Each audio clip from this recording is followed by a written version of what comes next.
Finally আমরা সেই কাটা পাহাড় এখানে চলে আসছি। বগা লেক থেকে বের হয়ে যাব এখন আমরা এখান থেকে। আর এখান থেকে নামার জন্য সবচেয়ে বড় চ্যালেঞ্জ হচ্ছে এখানকার ডাউন হিল। আর আমার সাথে আছে আমার পিলিয়ন। তো আমরা এখন এখান দিয়ে ডাউন হিল নেমে যাব।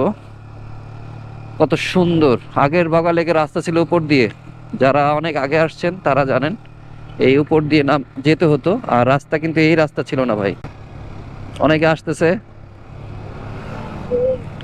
আর আমরা বেরোচ্ছি। জীবনটা এরকম, যাওয়া আসার।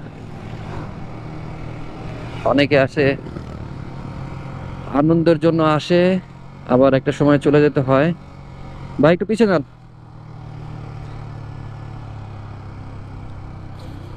ইঞ্জিন ব্রেকে সেকেন্ড গিয়ার, সাথে পিলিয়ন, আমাদের সাথে 8টা বাইক, 16 জন, সবার সাথেই পিলিয়ন।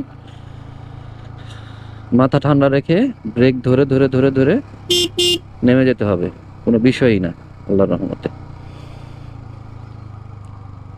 আমরা তো গতবার অঝোরে বৃষ্টি হচ্ছিল, একেবারে অঝোরে বৃষ্টি, সে অবস্থায় এখান দিয়ে নামছি। আর এবার তো রোদ, আর আশেপাশের ভিউ সুবহান আল্লাহ, রাস্তার ভিউ মাশা আল্লাহ। এই জন্য এখন আবার আপার হিল শুরু। Let's go! পাওয়ার দিয়ে সেকেন্ড গিয়ারে কিন্তু আসি ভাই আমি এখনো।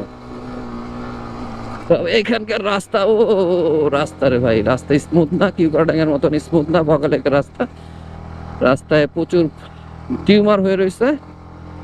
সো একটু হাতে প্রেশার পরে, যারা একটু স্পোর্টস বাইক চালান পিলিয়ন নিয়ে, তাদের জন্য একটু প্রেশারের বিষয়, আর কিছুই না।